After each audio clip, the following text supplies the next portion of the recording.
Hello and welcome back to The Give and Go. I'm your co-host Reynoso here with my boy Soltero. What's up, guys? And we are back in Asia to talk about the four ties that have finalized and concluded in the AFC Champions League. Guys, these games were crazy. Asia is giving us so much entertaining football for the past 6 months, and we have absolutely absorbed it, man. We have invested ourselves. It's a long time, and it has not stopped. Let's start with Al-Hilal, who saw themselves qualify to the semifinals of this stage now with a 3-0 aggregate victory against Al-Ittihad. And here's what's crazy, bro.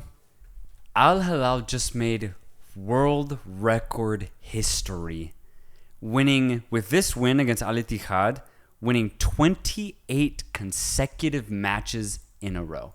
28. I had to reread it. When I saw that, bro, I had to reread it. Yeah, because I was like, this hasn't happened before. And then I realized the factor of winning, bro. Wins. Yes. Wins. Yeah, it's been nothing but wins since like the first week of September. I did not realize they were on that trajectory, man. Neither did I, man. What a run by Asia's finest club ever. That's the thing. This is Asian royalty, and I kind of want to get into it. I don't even want to talk about the game. Al-Ittihad got beat. Ittihad doesn't deserve to be talked about. It, bro. They got absolutely beaten. It was very easy for Al-Hilal over both legs, ultimately. The easiest tie, I'd say, out of all the four matches in the quarterfinals. And your boy Shadani. Shadani getting on the score sheet. You got to highlight that. I got to highlight that. I thought of you when he scored. Yeah, dude. Well, yeah, gets inside the little box, a nice slip ball, and he just finishes it right underneath the keeper. Beautiful shot from my boy Yasser Al-Sharani. There you go. But Al-Hilal, man, 28 wins in a row. Literally a record in world football. Nuts. You know what's funny though? Do you know the team that had it before Al-Hilal? Was it Bayern? No, dude. It was a team from Wales, the Welsh Premier League. They counted that, bro? They counted because they count top flight football. Yeah. So technically this team called the New Saints, they won 27 in a row in Wales. Damn, so there's like some New Saints fans out there that are disappointed with what just happened. And that record was set from the Welsh club in 2017. So somewhat recently. Yeah. Before that, though, the record was 26 wins in a row, set by Ajax in the 1970s. Okay, an actual club. An actual exactly. Okay, that's what I was waiting to hear. Yeah, let's be honest. Okay, so damn, they went 2 over a team like Ajax and 1 over a Welsh team. Exactly. Very impressive. Very impressive. This is pure. I mean, this is Asian royalty. When we talk about having prestige as a club, like not even Real Madrid has done this. Not even Bayern Munich. No English team has done this. This is truly an incredible record. I had so many Al-Hilal fans DM us on Instagram just like, guys, please talk about our team because we have done something truly incredible in the sport of football. And so I'm with you, man. We have to highlight that. And it's been an amazing achievement. Can I say something? Yeah, you can say something. Put a little Gordon Ramsay here. I don't like this Al-Hilal team. No, bro, stop, man. Stop. You've been like this ever since we started, bro. You like Ronaldo's Al-Nassr. No, I don't get to them, but I just don't like this Al-Hilal team. You know why? The team that I watched over the last couple years of Al-Hilal, they represented something a little bit different. And I'm going to go through just a couple of foreigners that they used to have. Musa Maraga. I see where you're going. FC Porto, beast. An absolute beast, made in Portugal. Doesn't get anywhere after Porto, so he goes to Al-Hilal and he dominates. Odion Igalo, from the streets of Watford, essentially. Rumors of him going to Manchester United never materializes, so he says, you know what, fuck it. I'll go win silverware in Saudi Arabia. And what does he do? Well, he does exactly that. Sebastian Giovinco, CONCACAF's best player when he was at Toronto FC. What a pick for Al-Hilal to get. Like, that's a really interesting player. You get CONCACAF's best player in Sebastian Giovinco, who is a Juventus reject, essentially. That's who Al-Hilal get. Andre Carrillo, one of Peru's most exciting wingers, who had a really good career at Sporting, never worked out at Watford. Well, after Sporting doesn't really get a move, so he goes to Al-Hilal and he wins silverware. Gustavo Cuellar, a really good holding midfielder from Flamengo, has never had a career in Europe. That's who Al-Hilal get. So it was a group of almost like European misfits, outcasts, whose careers never really worked out in Europe. But nowadays, man, like Sergei Milinkovic-Savic. Oh, baller. Ruben Neves. Yeah. Mitrovic. Oh, Mitrovic. What are they doing there, man? Let's be completely honest. And again, with all due respect, they're in their primes. What are they realistically doing there? I just don't see that there's like I get what Al Hilal's doing. They're getting the finest talent that they can get because they have the budget for it. But it just represents something a little bit different than what they used to be. They like, for example, a couple years ago, they were like the Benfica of Asia. Mm-hmm. Now with these moves, they're like the Madrid of Asia, the Real Madrid of Asia. 100%. And I get it. Because at the end of the day, if you want to dominate, you have to have that type of talent. But I just personally liked the style of football that they used to play with a bunch of interesting footballing characters. For sure. I think there is a beauty in that. There's a beauty in it. For sure. I agree. And I'm sure that a lot of Al Hilal fans would actually agree with you because it's different. A band of misfits all there for very similar reasons of other clubs either rejecting them or just not working out, and finding a home in Al Hilal is beautiful. And I think that's why they were, praised as legends over there when they did provide really good statistics and victories and trophies and championships for them. But I do think the ownership group, I do think Al Hilal fans themselves realize that there's a limitation on that type of approach. Yes. There's a limitation. There is. And at one point, you got to just start funneling the money and bringing in players who aren't being rejected from their clubs, that aren't leaving Europe because they weren't at a favorable club, but are coming to Al Hilal because of how much money they're being offered. Exactly. And sure, you can have a problem with that ethically. You can have a problem with that in terms of morals or how that makes you feel. But I think this record shows it gets results, man. That's my point. That's exactly it. But what's not to like? That's the thing, is that my problem here is purely preferential and how they used to play, because what's crazy, the team that I liked would have never gotten this record. And and here's the thing. I've been hearing rumors. What? Saudi Arabia is trying to get in the UEFA Champions League. Yeah. And I think there's only one way to do it. Asian continental dominance. How do you do that? Well, you buy Milinkovic-Savic, you buy Mitrovic, you get Ruben Neves, you get Michael, you get Malcolm, you get all of these top European talent. You put them in one team. You win 5 Champions Leagues in a row in Asia. Then you submit your application to UEFA. Yeah, man. And you say, hey, look, it's too easy over here. Asia did it at the OFC. They got into the AFC conference. Saudi Arabia's trying to do the same thing, I think. Dominate Asia for a couple years with a budget like they have, and then get into UEFA. And what's crazy is that it's just not Al Hilal. We've already covered it, but I'll say it again. Al Ahly have Alan Saint-Maximin, Roberto Firmino. They have they have Edouard Mendy, Riyad Mahrez, all in the same team. Other teams have been also splashing the cash. If Saudi Arabia continue to dominate in the Champions League of Asia, I think they'll have a decent case to at least try to be in Europe.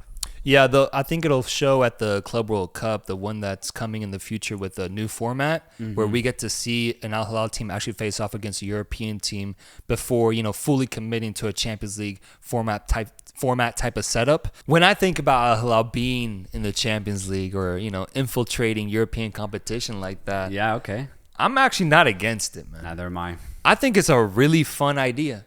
And I think it would really clash with a lot of Europeans' ideas of what football should be and who should be competing in it. But if Al Hilal is good, can you imagine them pulling off an upset against, I don't know, man, like fucking Arsenal, against a fucking Barcelona? Exactly. Like, Porto. the scenes would be ridiculous, man. I'm not totally against it. I understand if you're a purist, it would completely clash with your ideas of the sport. For sure. But I just think Al Hilal is working towards something very, very good, and Saudi Arabia in general is working towards something truly interesting. Yes. Because the money they're funneling, the teams that they're forming, I mean, it's showing already in the AFC Champions League. I've had Al Hilal winning this tournament from the very beginning, and if it wasn't then it would have been Al-Nassr as well, because Saudi Arabia is just on the come up like that right now. I just think we're going to enter a new phase. I don't know what's going to happen. I don't know if it's good or bad. A new phase is upon us, and I think Al Hilal's winning streak is just the poster boy. It's the mark. It's the propaganda for what will be something crazy in the world of football. And imagine if Al Hilal can also become a beacon of hope for Asian football talent too. Imagine if you have a team in Saudi Arabia that has half of the players being top European quality type of talent, but then the rest is the best that Asia has to offer. So as in, if you're popping off in the J League, the K League, you're popping off in Uzbekistan, your next move, go to Saudi Arabia. Join these teams, play with European talent, get Champions League experience in Europe, and then if you do well there, man, then you can go to the Prem. As an Asian footballer, that's tough to do. But if you have the stepping stone of Saudi Arabia, I think it only enhances the game. I think it only really builds it up. That's why I have no problem with a future that has Saudi Arabia in the UEFA Champions League. If they do it that way, if they promote Asian football the way they do now, right? If you can mix the two, I think it'd be a beautiful blend. And I mean, like, come on, like, what's the difference? You already go to Turkey. You already go to Israel for your UEFA flights. Yeah. What's an extra hour down to Saudi Arabia? Yeah. Not much, man. So I think even geographically, it's way easier than having Mexico go down to Argentina. Yeah. You know. So I just think it's a lot more plausible than I think a lot of people think. I just think a lot of change is coming in the sport, man. Yeah, even outside of Asia, man. Like the new Champions League proposal has now been finalized, and we will have a new Champions League format next year. UEFA already is releasing like advertisements, like explaining what the new format is going to look like. We have a Club World Cup coming in 2025, I believe. And then Saudi Arabia, Asia, AFC Champions League, it's all going to continue innovating. So I don't know where I stand on most of it. I just know that I'm prepared for it. And I actually am not that against change personally when it comes to the sport. So Amen. I'm all for it, and let's see what happens. But Al Hilal ends up killing, bro. It was easy. Al-Ittihad 3-0 on aggregate with a really important result here to push them through to the semifinals. Likewise, we also had a banger of a matchup between Al-Nassr and Al-Ain. Hernan Crespo's Al-Ain facing off against this Al-Nassr Cristiano Ronaldo side. Crespo's your top 3 Argentine, right? Where's this narrative coming from, bro? Why did I say that? Is he not? No, bro. Never. I've never been a Crespo guy.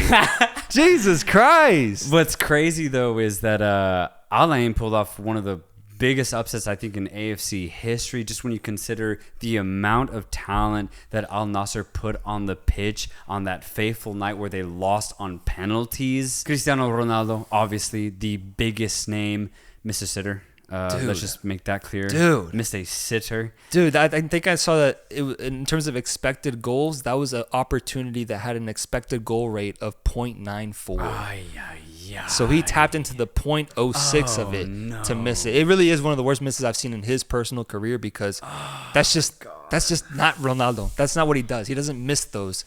And the fact he missed it, I just couldn't believe it. And he couldn't believe it either. He knows. He knows. You have Otavio. You had Brozovic back in this game, and his appearance was definitely felt because Al-Nassr had so much more possession in this match versus the first leg fixture in the UAE. No Talisca. That was a big moment. Man. Yeah. Unfortunately, but you still had Sadio Mane.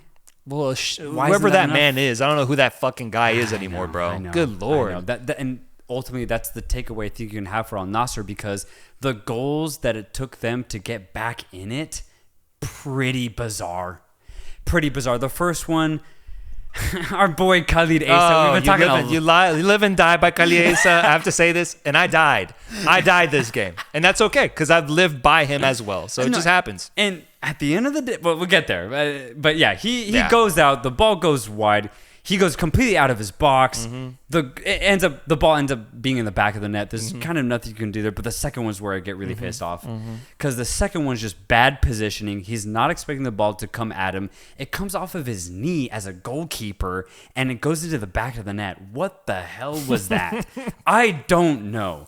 And that's how Al-Nassr get back in this game, because before those goals, Soufiane Rahimi had put Al-Ain up 3-0 on aggregate. Yeah. An insane feat. Insane. And what's crazy about that too is that it was all, weirdly enough, by design from Al-Ain, from Hernan Crespo's tactics, because he just said, boys, go out there, defend, don't even try to set traps.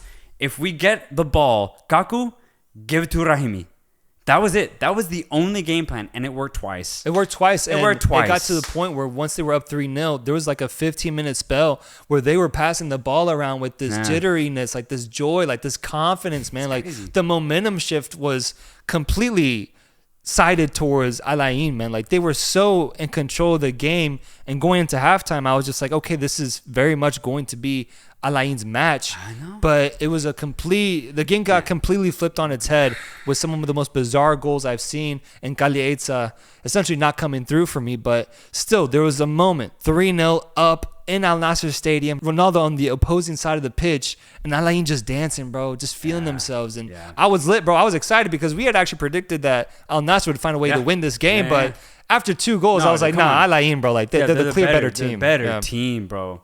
But what's crazy is that I don't think Asa had the worst blunder in this game. It was Al Nassr's goalkeeper late into the match where he tries to, I guess, hold the ball or try to stabilize it. Instead, it stabilizes off of the post and finds its way straight to an Al Ain player. And they go up at that moment. And he's just like, I fucked up. He didn't look good. He didn't look good. Alex Telles had to like go and trying to console him, but nothing was working. He was hitting the goalpost. Like, it was one of the craziest scenes I've ever seen, honestly. Yeah. It was nuts. Luckily, Al Nassr ended up somehow equalizing. What did you think about that penalty call? I thought it was soft. I see why it was called, but it's soft. Build-A-Bear Workshop shop. It's soft. Yeah. As in, so for example, I see why it was called. I get there's no controversy behind it, but if this is in Europe, it doesn't get called. Doesn't get called. But if you play it back 1,000 times, then yeah, sure, it's a penalty, right? So that's why I'm okay with it at the end of the day. Al Nassr get back on, and you could see the relief. I've never seen a man so relieved in my life than Al Nassr's goalkeeper. Oh my goodness, man. And yeah, the game eventually just goes into penalties, and at this point I'm just like, what just happened? I don't even know, honestly, what really happened. Probably one of the wackiest games I've seen in a long time. And we saw Qatar-Jordan 3-0 final or 3-1 final. That was a wacky game. I guess AFC kind of has a knack for this, but my goodness, what a crazy game. Goes into penalties, but it's that Argentine passion from Hernan Crespo's staff that really shows up in those penalties, man. Because once they win it, dude, I could not believe the scenes that I saw. Like, this is a massive win. They knew what they pulled off by beating Al Nassr. Every single player, Eric, the left back, who had a really good game, coming, just embracing every single player. Crespo embracing his staff after this huge penalty shootout win, because they understood they just beat one of the biggest sides in Asian history from a budget perspective. And they did it with, I believe it was like 3 times less budget. Like, Al Ain's worth 30 million, Al Nassr's worth like 300 million, something like that. Like, it's pretty ridiculous, or 100 million. It's ridiculous. And they understood what was at stake, and they beat them. But they've been on the trajectory, man. I remember they killed off teams in the group stage. Oh, they were fantastic. They were fantastic on paper. It was just a question of once they face off against a team of this caliber and this magnitude, what's going to end up happening. The fact that they overcame that question and did it the way they did, honestly, pushing the game to penalties, I thought was a loss for Al Ain, because I thought they deserved a straight-out victory in regulation. And I think the penalty call, the wacky goals, I think just kind of played in favor of Al Nassr. But Al Ain, to me, was a clear better team. They're in the semifinals now, and they're going to have to be looking to do the same exact thing against Asia's finest now, the team that we just spoke 15 minutes about as being one of the greatest teams we've ever seen in Asia, 28-game winning streak in the semifinals, Al-Hilal. You know what's crazy is I'm not going to say Al Ain can't do it. Okay. I think they can. Yeah. Okay. I think they have a chance. And also, I want to say, Al Nassr didn't have Anderson Talisca. Al Ain did not have Kojo Fodolaba, who has been their number 1 striker all season long. He's been injured. I don't know if he'll be back in April for the semifinal. But just to note, Al Ain beat Al Nassr without him in both games. If they get Fodolaba back, he's going to wreak havoc against the Al-Hilal defense, at least occupy them. And then you have midfielders Kaku Gomez and Matias Palacios being able to feed players like that. And then you'll still have the width of Rahimi. It's fantastic. I think Al Ain, Al Ain have a really decent chance. I'm not going to say they'll pull it off, but they have a decent chance to do something special against Al Hilal. Al Ain is cute. Because I bleed blue, brother. I bleed blue, man. I got Al Hilal winning this game 10 times out of 10. I'm going to get cocky. I'm going to get overly confident because I just fully believe in this magical Al Hilal side that is dominant, that is so fucking good on an insane win streak, and is going to continue it, getting 29 victories in a row now with a victory over Al Ain in the semifinals. They had their moment against Cristiano Ronaldo Al-Nassr. It ends here. Al Hilal to the final. We go to the eastern side, and we start off with a game I was really frustrated with, Ulsan HD against a Korean counterpart in Jeonbuk Motors, and it's exactly how I thought it would go. My criticism about both sides is that they don't have the offensive lines to really score a lot of goals. That's exactly what we saw. The first 15-20 minutes actually had chances from both sides. Ulsan HD through Ludvigsen, the Swede, getting a couple of chances, but just ultimately not finishing them. And then even Jeonbuk themselves through Thiago creating decent chances. Dongjun Lee having really good play down the right-hand side, but no finishing. And that's my criticism about both clubs, Ulsan and Jeonbuk. They're fantastic in build-up. They're very technical. They don't have finishing to them. And the thing is, this game ends 1-0 to Ulsan HD, and that's ultimately separates them 2-1 on aggregate. I'm not surprised by this. I think either team could have taken it. The second leg was in Ulsan's home court, so I guess it kind of makes sense. I'm not hyped on Korean football right now. Oh, no, you shouldn't I'm be. not hyped on it. You shouldn't be because their own fans aren't, bro. Another empty stadium once again. That frustrated me. But then what frustrated me actually was the fucking goal that Ulsan scored, because in a game of such low quality, we get such a high quality finish, what bro. What a volley, man. I was thinking, like, if I got that ball sent to me in that position 10 times, how many times do I finish it like that? Yeah. Probably like once, if lucky, bro. Like, if maybe, man. That finish was unreal. Like, even the finest right backs of Europe, like Trent Alexander-Arnold, Andy Robertson, Dani Carvajal, like, I don't think they finish an opportunity like that where the ball is flying in and without it landing or bouncing on the ground, they place it in the top left corner. Like, it was ridiculous, bro. It came out of fucking nowhere, and that frustrated me because this game did not deserve a finish like that. It should have been a fumble. It should have been a defensive mistake that caused a goal. Instead, it was a pure moment of class that saw Ulsan go through, and rightfully so, with a 2-1 victory. I loved how the player approached it too, because he didn't strike it with his laces. He opened up his foot and blasted it, a side foot blast. Yeah. You do not see that. And maybe that's why it was so unique and why it was so pure, because it was just one of the most unique goals I've seen. But yeah, absolutely. A moment of pure brilliance, pure class from the Ulsan HD player. But what's funny is that for Jeonbuk, it's that mistake in the first leg that ultimately does them in. They should have won that first game. Yeah, true. They should have won it. And all it took for Ulsan was a crazy moment. And that's why Jeonbuk lose. But that's why I'm still not hung up on this Korean team of Ulsan, because they won by the smallest of margins. And when you look at their opponent in Yokohama, Japanese side, I don't have them going through. Do you think Yokohama is better? Yeah, let's go there right now real quick. Yokohama today faced Shandong Taishan from China in Japan. This game was one of the ties that I was really looking forward to, because the first leg was so open. It was just back and forth, end-to-end football. Shandong showing no fear, and Yokohama creating a plethora of chances. And we kind of got that in this match. It was a little bit more conservative, I'd say, from Yokohama, but I think it's because they knew they were the better side ultimately. Okay. And they too got a really good goal. Eventually, it took a long time through Anderson Lopez. But what's crazy about this is that Shandong went up a man. Who scored? It was...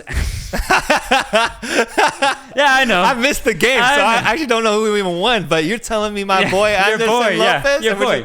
Let's go. That's my boy. It was a dirty goal. Yeah. Dirty. Yeah, that's the Anderson Lopez experience. I'm happy to hear these reports, He misses 10 chances in the first leg, scores a banger in the second. Yeah, I understand. That's how it's going to go. That's how it's going to go. And that's the difference between these two ties, between these two sides. The frustrating thing, though, if you're Shandong, you're like, what the hell? Because you had an entire half up a man. An entire half. and you only needed one goal. And instead, it's Lopez who scored a banger of a goal. And once that went in, I was like, okay, you're up a man and you concede. Yeah. It's over. Shandong looked very frustrated at themselves that they couldn't craft any chances. Yokohama did very well to just sit back, absorb the pressure. Looking like Shakhtar Donetsk with Brazilians up front, domestic players in the back. It works. Yeah. Mateusz unfortunately went off injured. I'll be curious to see if he's going to be healthy for the semifinal.